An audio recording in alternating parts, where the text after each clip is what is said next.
Today, let's talk financial advising, retirement and tax strategy. Where to put your money, the good, the bad, and the ugly. 'Cause today will help you build your legacy with the fly on the wall. Fly on the wall. Fly on the wall. Welcome, everybody. It's another episode of the Fly on the Wall podcast, and I'm not alone this week. I have Emma and Margot, so we're going to introduce you guys, but thank you both for joining. Of course. Little technical difficulties, but that's usually the way it goes, right? We should have hit record while Emma was entertaining herself by singing, what was that, High School Hannah Musical Montana. songs? Hannah Montana. It was Okay, the so 90s rap. So 90s rap. That'll be Margot's intro. Actually, speaking of that, it is Margot that is singing our intro song and wrote the intro song. So yeah, you got to claim it. So good. Okay. All right. So we're talking about preparing your finances for fall. Summer's wrapping up. So we're going to talk about some of the things that I think are key items. And I'm interested to get your perspective because you both are fairly new to the financial services industry. So you're bringing a totally different perspective than me with it, which I think is great. So Emma, share a little bit about why you're here, where you came from. So I graduated from McPherson High School in 2021, and then I got my bachelor's degree from Tabor in business in 2023. After that, I joined my mom that summer. I have my licensing to sell life insurance and health insurance, and Medicare, and Yeah. studying for the 65, which is for investments, which that takes a long time to shadow and get experience, but you're young, so it's a great opportunity to get some of that in. And Margot, so Emma's kind of at the start of her career. Margot, I won't say you're at the ending part of your career because that would It might come sooner than later. Calling myself out as well, Yeah. because we are lifelong friends, started kindergarten together, graduated together. Yeah. But you've got Used to be neighbors. Yeah. I mean, you've got an impressive background as maybe one of the greatest educators of all time. And I don't say that lightly. You're like infamous. So Infamous is the right word. Okay, tell us a little bit about how you got here. I graduated from Smoky Valley. Like you said, you and I went to school together forever. I feel like your kids are my nieces and nephews. And so always just been super close. Graduated high school together. I graduated with a bachelor's in history education from Washburn. I have a master's in administration from Fort Hays, an additional ELL certification. So I have tons of education. But honestly, the financial world, I've always talked to you about stuff that I can't believe, as educated as I am in so many different things, that I didn't take that part more seriously. So it has been an I feel that way about history. Opening experience the last year, and what I've learned. It's been pretty crazy. So. Well, we were lucky to get Margot because we need a little organization to our lives. And Margot takes excellent care of all of our clients and keeps us organized. Her attention to detail is unmatched, which somebody once told me, if you can find somebody to support you in all the areas that you lack, then that's a well-rounded team. And so Emma and I, lack the same skill set, which is organization and attention to detail. So I love the world of finance and putting plans together, but I do not like all the minutia that comes with it. And you are high functioning anxiety. Yeah, high functioning anxiety. Okay, we'll call it that. Okay, so summer's over. It's time to get back on track. NerdWallet, which I don't know if you guys ever follow NerdWallet. I don't, but I'm always surprised when I hear clients say, well, I saw this or I saw that. There's all kinds of sites like this, right? That, kind of share tips. but they actually had a pretty good article about how to get your finances back on track. So I want to talk about some of the key items there. One of them, Emma and I have been talking a lot about, but it's budgeting and getting debt paid off. So especially I think for somebody, Emma, that's your age, that debt, school loan debt, getting into homes, trying to buy things that you want, that can get a little overwhelming. But budgeting is one of those things that seems like, I don't know, it's such a simple thing, but I think most people overlook. I don't think most people set a budget. Do you guys? No. That was in, I am terrible about budgeting. I will say I'm great about, I live pretty well debt free, other than I've got a home loan and I have a car loan right now. But I try to keep my debt next to nothing. And I built up a nice little bubble and savings, but I keep finding myself borrowing from savings more lately. So I definitely need to try to rein this in a little bit more. Having a kid in college, trying to help him, trying to go to everything. This is something I'm definitely struggling with lately. Emma, when you were younger, we asked you to pay for something with, I don't know, it was something that you wanted. And I said, sure, you can use your birthday money for that. And you looked appalled and said, out of my collection, like you just thought money was something you collected and didn't actually use, which now I like. I hope you keep that same mindset. But have you ever seen any or talked to anybody that use any kind of apps for budgeting? Emma, do any of your friends use any kind of apps for budgeting that you know of, or have you seen anything online that you've used? I feel like for the most part, kids my age right now, a lot of them are still in college. So budgeting apps aren't really something that they use because they don't have any money. But literally I nothing to have budget. tried using some. I can't think of off the top of my head what it was called. I just There's several. didn't really follow through with them. I've signed the up for a hardest few part. too and haven't followed through. Yeah.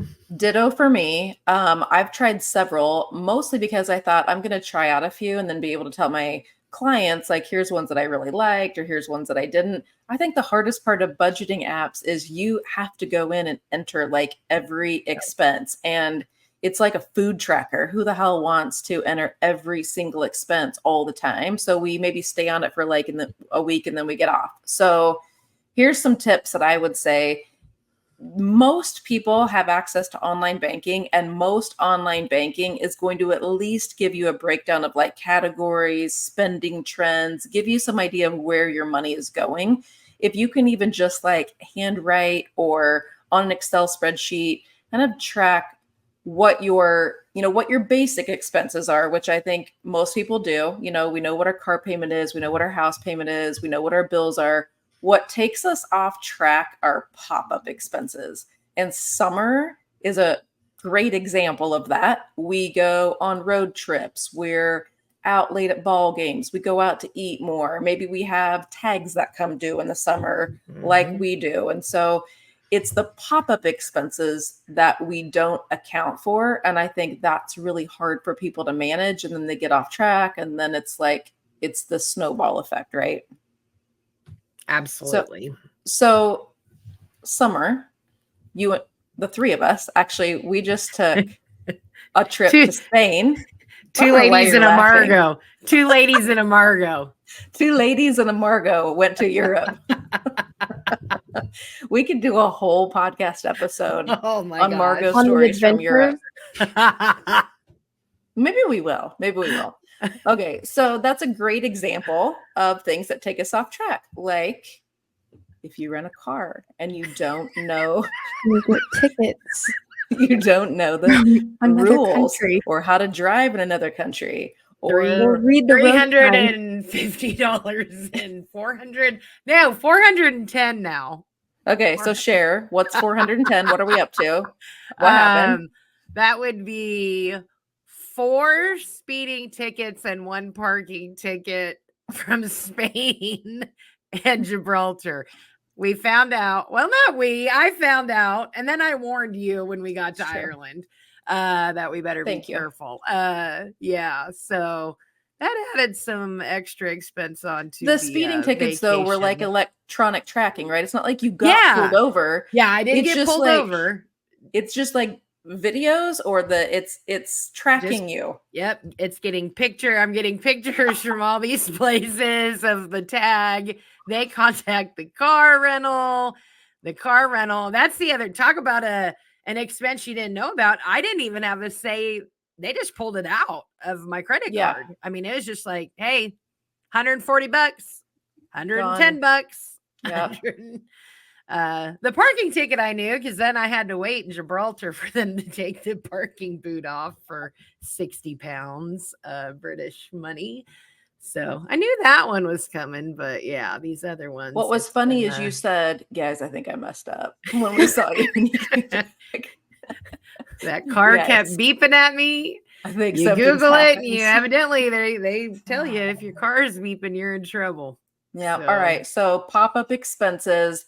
So the recommendation is to look at things in like a 3-month increment. So you might take summer as a chunk and say, okay, what are some things that I expect to be higher in summer, or holidays, Christmas gifts? We kind of have an idea of like, well, when do my tags come due? Do I pay, like our car insurance, we pay once per year. And so suddenly we have all the car insurance to pay, or property taxes, or whatever it is. You all probably have an idea of what your pop-up expenses are. It's important to account for those, or that's when we're like, shoot, we got to take money out of savings, or we've got to put it on the credit card, or I thought I was doing okay and now I just wiped myself out and now my budget is all out of whack. So that's tip number 1. As far as the debt payoff goes, this is something that I feel so strongly about, because this is what derails most people from having a strong financial future. So there's 2 methods for debt payoff. One is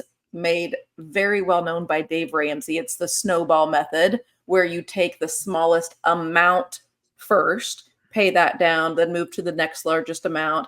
Mathematically, that's not the smartest way, right?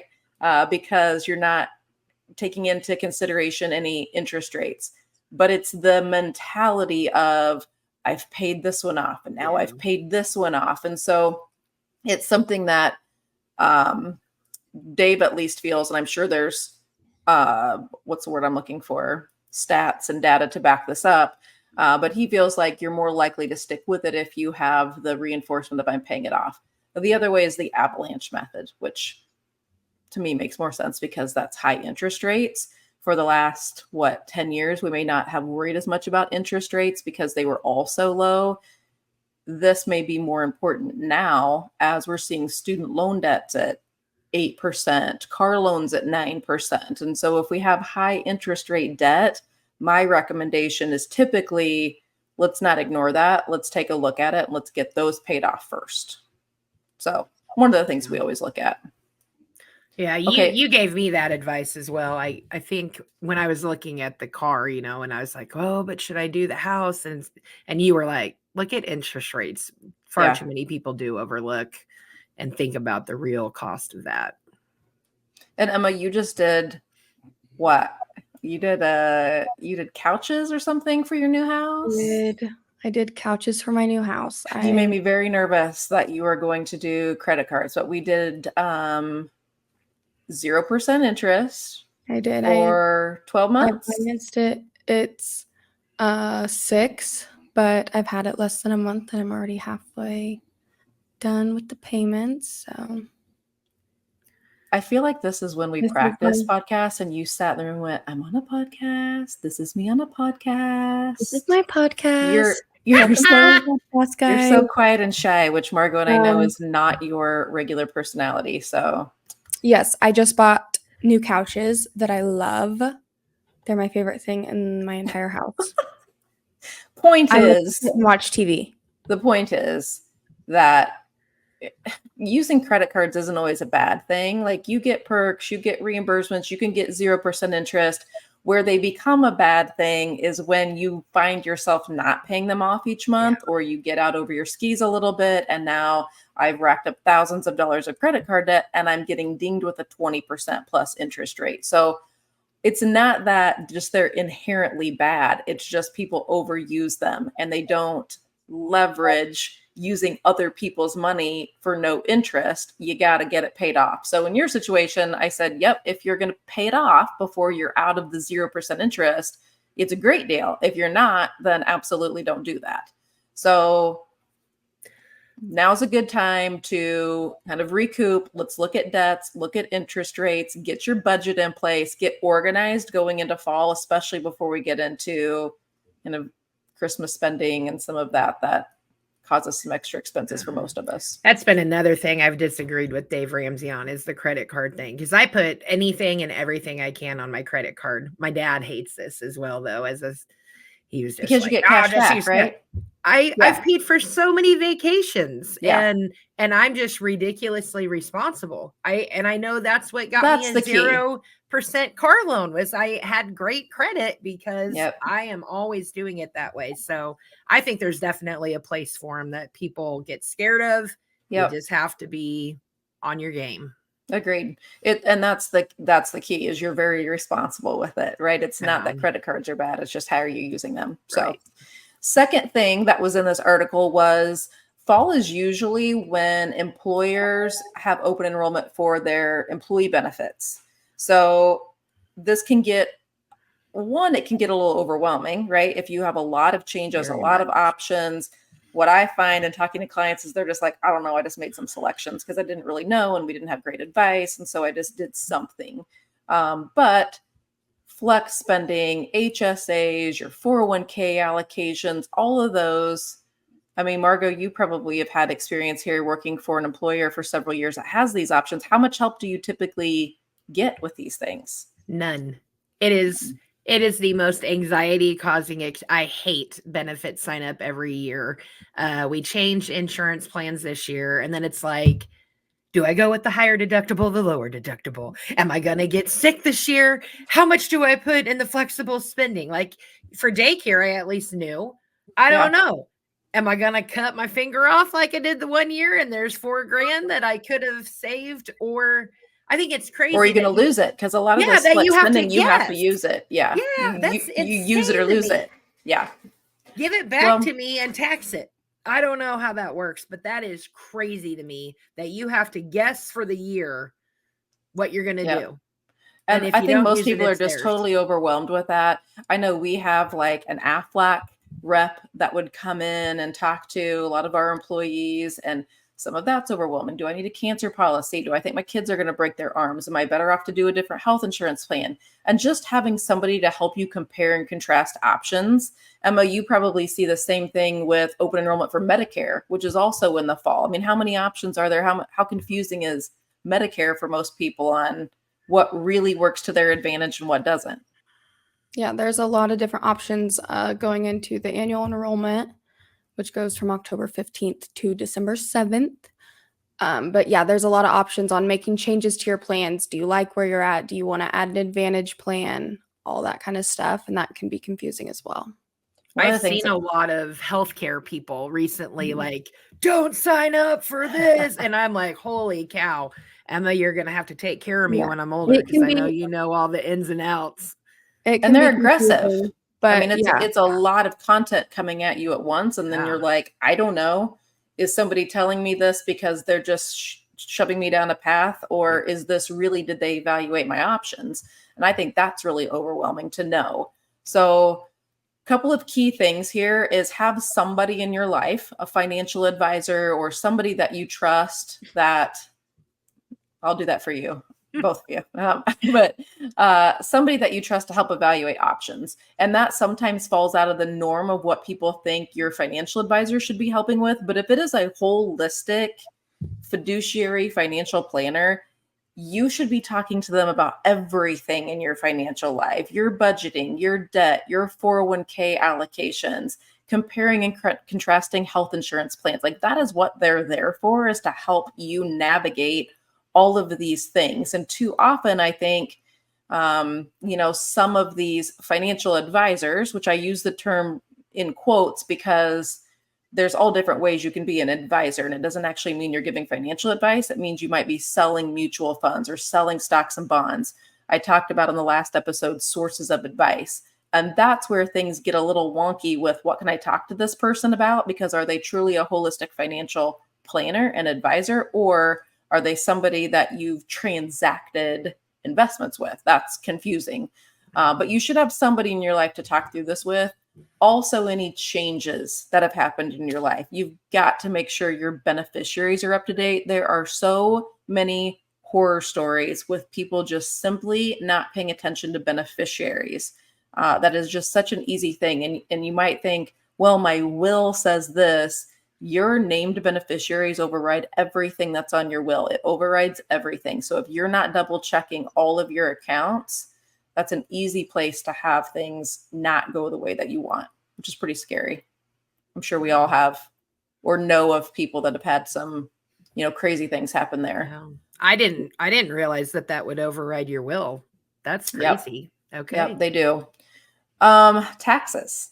That's a big one. Like one of the big questions I get from even before people are clients is, should I be still contributing to this employer plan in a traditional 401k, or should I be shifting some to a Roth 401k? More and more employers are offering Roths within their plans, and that's a tax question. And if you're not even getting help from your employers with some of the options they're offering, they're definitely not going to be giving you any kind of tax support or advice, which is why we have a team of CPAs that we work with to say, let's make sure we're not giving advice in a bubble.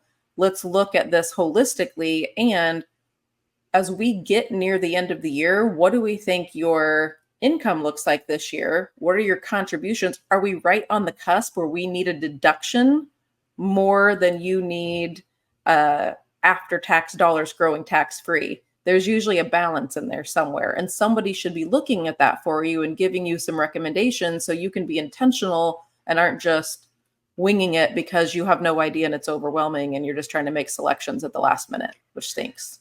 When you're helping clients, I don't sit in your meetings, but that was something that I wondered because I signed up for mine at school and they were just like, what do you want?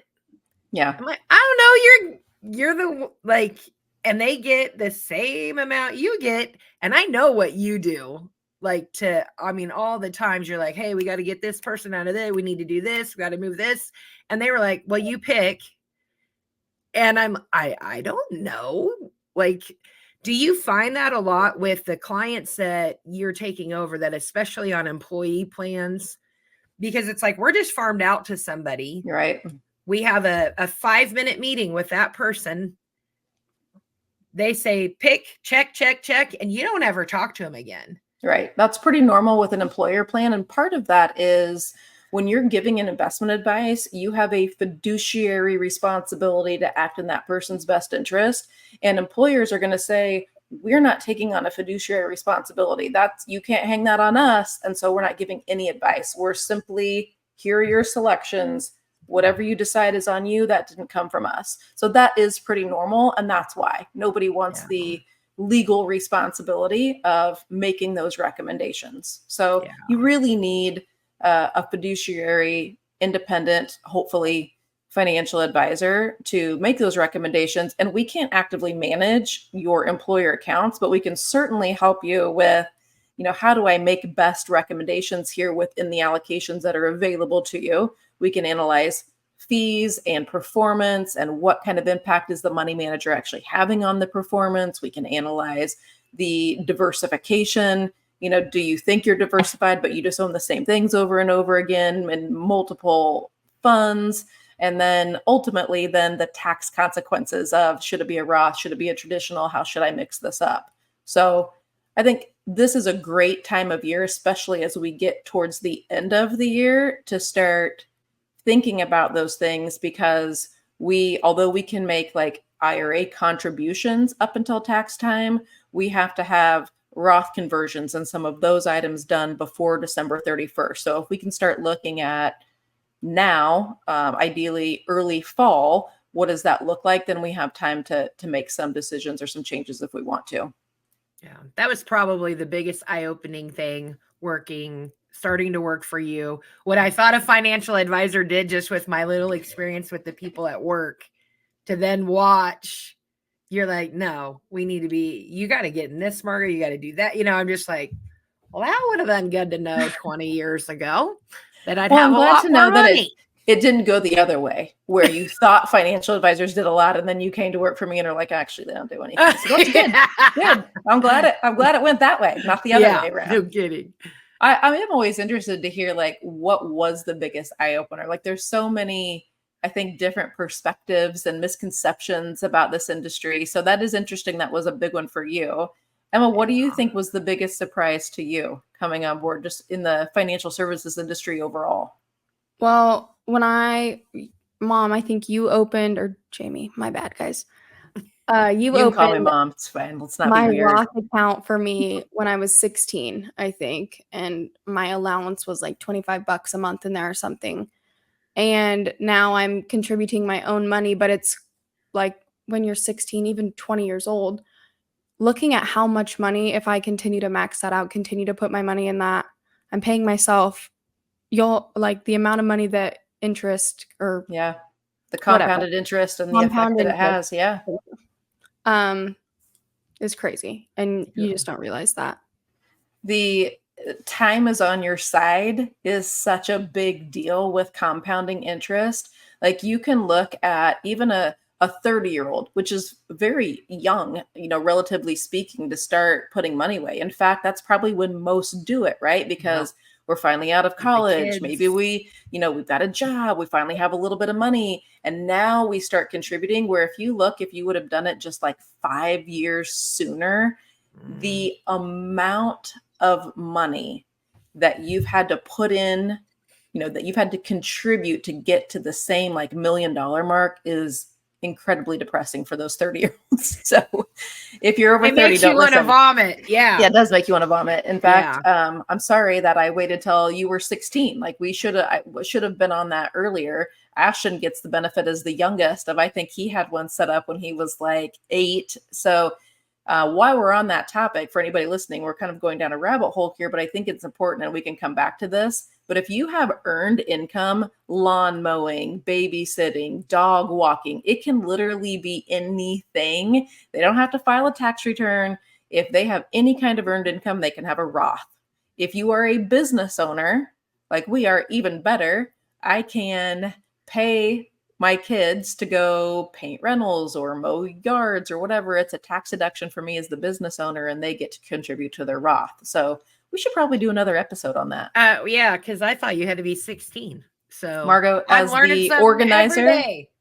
organizer of stuff we want to do, and Emma and I will forget, write that down on your list. Got it. Okay, so the last item is protecting yourself from fraud. And boy, this is getting bigger and bigger, right? With cyber criminals and taking advantage of especially older people that aren't maybe as tech savvy. This can be really heartbreaking to see the results of this. But even if you consider yourself tech savvy, I'll tell you a story that I just had happen to one of the advisors that I coach and mentor. She was interacting with somebody that had emailed her and asked her if she would be willing to help her out. Hey, can I meet with you? Not even a client, right? Just, hey, I'd be interested in meeting with you. The advisor's email gets hacked. The hacker starts communicating to this prospective client, not even a client, as the advisor, and tells her to wire money. So, let me back up. Starts emailing her about, hey, here's a thing I can do for you. The prospective client is like, yes, that sounds great. How do I do it? I'll just wire this money. So you would think, well, at what point did this consumer think, is it weird that I haven't talked to the advisor in person? Or is it weird that they asked me to wire money? Like, there was all kinds of things that we know, hey, that's not how things go in the financial services business, but would they? I doubt it. I think about all the things that I'm not an expert in. If I thought I was communicating with somebody that was just saying, hey, yeah, we can just do this in a world of Zoom and online and everything else. She ended up wiring $50,000 to the hacker.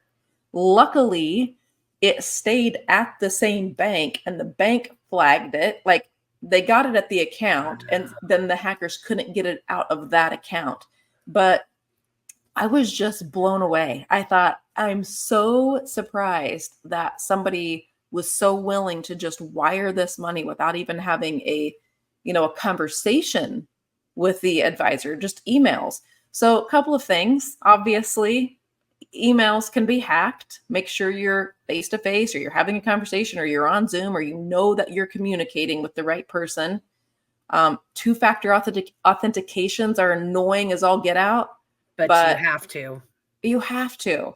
I mean, I get it. It's annoying. It's a pain in the butt. We have them for everything, but you have to. So if somebody is trying to log in as you, have a code that has to go to your phone that you have to authenticate that, yes, it's you. And the other thing is you should be checking your credit report annually. Emma, you just started checking your credit report now that you're an adult out in the real world getting credit. My first credit card. That's right. So now check it annually, right? So you can, another thing that you can do, which Brad and I have done in the past, because we were, subject to some kind of data breach, was probably one of those, affected a ton of people that shopped, Walmart, Target, whatever they were. You can go in and freeze your credit so that there is no way somebody can open anything in your name or do anything in your name without you temporarily lifting the credit freeze. So if you are ever part of a data breach, those identity theft and the things that you can buy to protect it. I'm not saying don't do those, but I'm saying a credit freeze would be a free, easy way to just make sure that if you feel like your data's been leaked, that you get that protected. So another thing, and I think this probably happens all the time, we see it in like movies and you hear stories, but people that take over your computer, right? Yeah. They email somebody, and especially seniors, hey, you got a bug, we need to fix it. They think they're communicating with like what's the name I'm looking for? Support.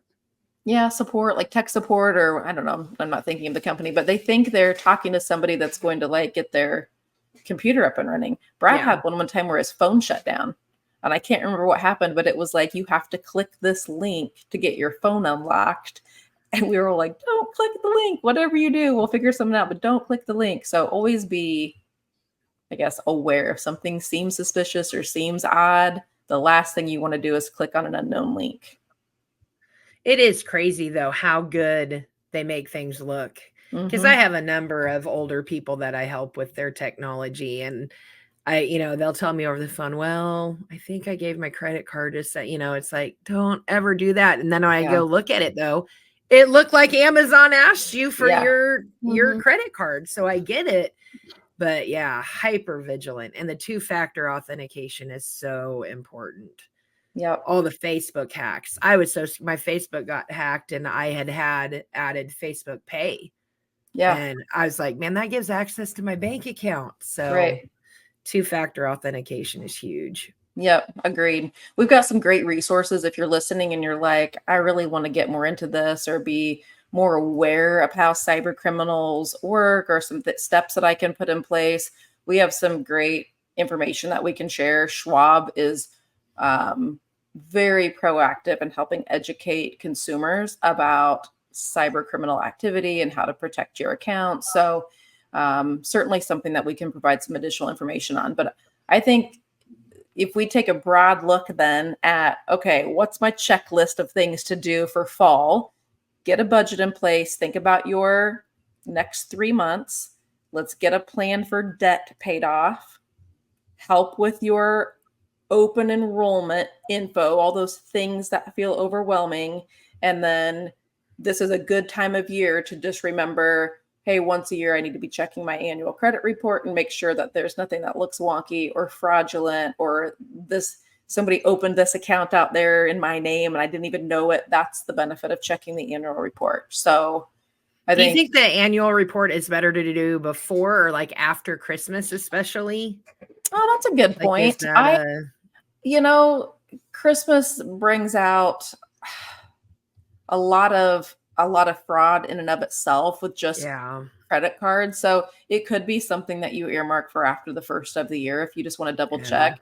I think summer, the reason it's on the fall list is a lot of people use their credit cards for travel in the summer. And so if you've been traveling and let's say you didn't That speed makes all those sense. Yeah. times and you weren't actually liable for all of those tickets and they were dinging your credit card or they had done something. I mean, just staying diligent on that would be important. So, you know. But I think if any of those are concerns, Yeah. those are the kind of things we want to make sure that our listeners have support with. We're always willing to answer any questions. You can email us. You can message us. We try to, be at least proactive with what we're emailing out to our clients. But if you're listening to this and you're not a client and you want to chat about any of these things, you can certainly email any of us. We'll have all the ways to contact us in the show notes. And we hope that you'll stay tuned because we're going to have a ton more content. We're going to hear some more stories about Margot. We're going to get Emma to get out of her shell a little bit. And it's going to be a good time, right, ladies? Lady and a Margot. Yep. Lady Yep. and Margot. Two ladies, and that should have been the name of the podcast. Two ladies and a Margot. That's what Abdul and Morocco calls us. Two ladies and a Margot. That's true. That is true. Well, I think it was self-inflicted. I think you brought it up first. Yes. And then it just, I did. he was too kind to have ever Yeah. thought of that He himself. did say, you three ladies. I said, Abdul, Yes. come on Yes. now. And he went, oh, you're right. Okay, ladies. Thank you for joining. Thank all of you for listening, and we'll be back next time. Thank you. That wraps up another episode of the Fly on the Wall podcast. Join us next time as we continue the conversations and bringing you behind the scenes in the world of finance. And don't forget to stay connected with us on your favorite social media platforms and subscribe wherever you're listening to podcasts so you don't miss an episode. And we will see you next time. All matters discussed during this show are for informational purposes only. Opinions expressed are solely those of Iron Horse Financial Services and staff. All topics covered are believed to be from reliable sources. However, Iron Horse Financial Services makes no representations as to its accuracy or completeness. This commercial shall in no way be construed as a solicitation to sell securities or advisory services to residents of any other state other than Kansas or otherwise permitted. Topics should be discussed with your financial advisor prior to implementation. Advisory services offered through Iron Horse Financial Services, a registered investment advisor in the state of Kansas. Insurance products and services are offered through Iron Horse Retirement, an affiliated company. Iron Horse Financial Services and Iron Horse Retirement are not affiliated with or endorsed by the Social Security Administration or any other government agency.